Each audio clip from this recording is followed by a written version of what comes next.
দর্পণ আর lens এটার মধ্যে পার্থক্য কী? তো দর্পণ হচ্ছে, মনে করো একটা কাঁচ আছে, ঠিক আছে? এবার কাঁচের দু সাইড আছে। এবার একটা সাইডে কি করা হয়, কাঁচের যে একটা আবরণ দিয়ে দেওয়া হয়, ঠিক আছে?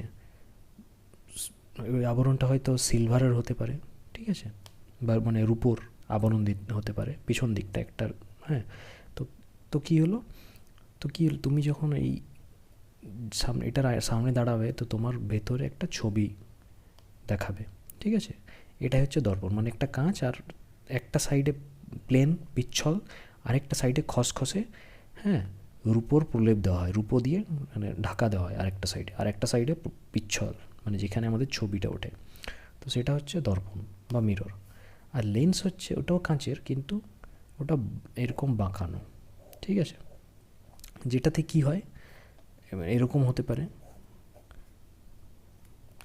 ওটাই কি হয় লেন্সে না, আর লেন্সে আলো যদি ঢোকে, ঠিক আছে, মনে করো আলো আসছে, তো আলো কি হয় লেন্সে বেঁকে যায় এরমভাবে, ঠিক আছে? এরম যদি আলো আসে, মনে করে আলো আসছে, তো এরম বেঁকে যাবে আলো, ঠিক আছে? তো এটা হচ্ছে লেন্স আর আলো, এই দর্পণের মধ্যে পার্থক্য। একটাতে কি হয় না, কাঁচ, তারপর একটা সাইডে সিলভারের প্রলেপ দেওয়া হলো, ঠিক আছে, আর একটা সাইডে ঢাকা, মানে নিজের ছবি দেখতে পাওয়া যায়।